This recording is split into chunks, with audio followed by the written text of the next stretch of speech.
चहक कार्यक्रम के तहत खेल खेल में बच्चों की पढ़ाई कराई जाती है। मैं उसी के यहाँ पे देखने आया हूँ कि किस तरह से बच्चों को पढ़ाया जा रहा है और किस तरह से जो चहक सरकार का चहक कार्यक्रम है उसमें कितना विकास हो रही है, इसकी मैं तफ्तीश करने के लिए पहुँचा हूँ। और यहाँ पे आप देख सकते हैं कि यहाँ पे जो शिक्षक महोदय हैं वो चहक कार्यक्रम के तहत लगातार अपने प्रोग्राम को दे रहे हैं और बच्चे जो हैं उन्हीं के माध्यम से देख सकते हैं कि उन्हीं के माध्यम से बच्चे जो हैं वो चहक कार्यक्रम के तहत ये बच्चे खेल खेल में पढ़ाई कर रहे हैं। कि आपने देखा कि अभी चहक कार्यक्रम के तहत जो कन्या प्राथमिक विद्यालय पंडुका है उसके अध्यापक महोदय हैं सुरेश शास्त्री जी, और यहाँ पे आपने देखा कि चहक कार्यक्रम के तहत बच्चों को किस तरह से खेल खेल में पढ़ाई कराया जा रहा था। मैं सबसे पहले सुरेश शास्त्री जी का आपका परिचय करा देता हूँ। ये कथावाचक भी हैं, लोगों को प्रवचन वगैरह भी जहाँ जा कर करते हैं, और जो इस समय छुट्टी होती है उस समय इनका अक्सर बात करने पे पता चलता है कि ये कहीं कथा वाच रहे हैं। और ऐसे यहाँ पे शिक्षक भी हैं, मैं इनसे बात करूँगा और जानने की कोशिश करूँगा कि सर यहाँ पे जो आप बच्चों को खेल खेल में पढ़ाई करा रहे हैं उसके माध्यम से बच्चों में क्या विकास हो रहा है सर? जी, मैं तो पहले अपना परिचय बता दूं। मेरा पूरा नाम सुरेश कुमार मिश्रा हुआ, कन्या प्राथमिक विद्यालय पंडुका के मैं हूं और यहीं की निवासी हूं, इस गांव का। और मैं जब छुट्टी मिलती है तो मैं कथा बोलने जाता हूं। और जब चहक का जो कार्यक्रम है यह बुनियादी साक्षरता एवं संख्या ज्ञान, बच्चों का जो खेल खेल में जो पढ़ाई है उसमें रुचि ज़्यादा बच्चे ले रहे हैं। संख्या पहले कम आती थी बच्चों की, और जब से मैं यह मज़ा उठा लिया हूँ, यह जब मैं बजाता हूँ बच्चों इससे बहुत रुचि लेते हैं और इससे थोड़ा जो है और रोचकता से इसको प्रस्तुत करते हैं, चहलकदमी करते हैं और वो कभी कभी डांस भी करने लगते हैं और समझ में आता है। पहले पहाड़ा याद करने में उनको समस्या होती थी, लेकिन अभी बच्चा जो भी आप पूछ लीजिए, यह जो हमारा बच्चा हर्ष कुमार, आइए जरा बेटा, आ जाइए। हर्ष कुमार यह पढ़ा बताएगा। बेटा आप सुनाओ जरा। आप किस क्लास में पढ़ते हो बेटा? फोर्थ क्लास में। हाँ। अच्छा, आपको कितना तक पढ़ना आता है? 22 तक पढ़ना आता है। अच्छा, आपने ये सर जो पहाड़ा सीखा है सर से चहक कार्यक्रम के तहत ही सीखा है या पहले से आती थी?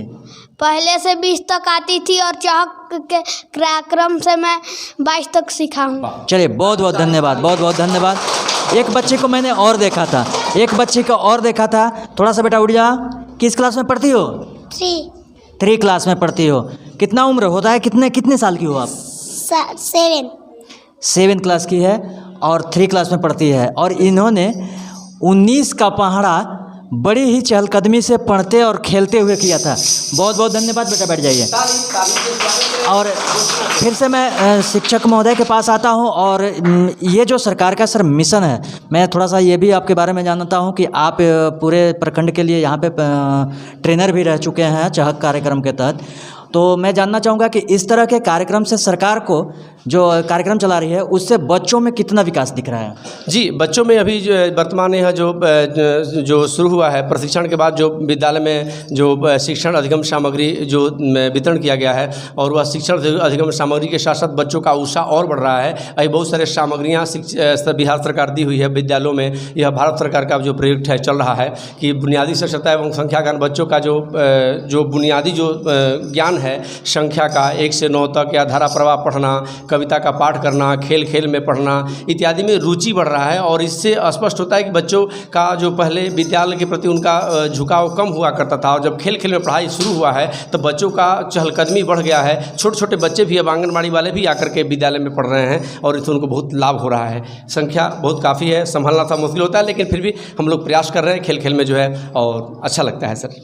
जी, बहुत बहुत धन्यवाद सुरेश शास्त्री जी। और यहाँ पे देख सकते हैं कि मैं वैसे विद्यालय में हूँ। आप देख सकते हैं कि ये जो बिल्डिंग है इसमें दरवाज़ा नहीं है, फिर भी बच्चों की उपस्थिति देखिए।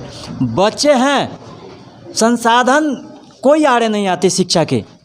बहुत सारे लोग वीडियो डालते हैं, उसमें कहते हैं कि ये है वो है। मैं कहता हूँ संसाधन मुहताज नहीं होती है।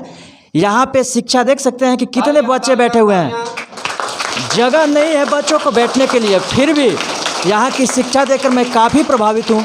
और मैं सुरेश शास्त्री जी को फिर से धन्यवाद देता हूँ, और यहाँ की प्रधानाध्यापिका हैं उनको भी मैं धन्यवाद ज्ञापन करता हूँ कि इस तरह के सीमित संसाधन में इस तरह की व्यवस्था करके देख सकते हैं कि किसी भी रूम में दरवाज़ा नहीं है कि शिक्षा के प्रति लगाव देखकर ये बोध होता है कि शिक्षकों को यहाँ का श्रेय है कि इन्होंने मेहनत किया है। धन्यवाद, तालियां।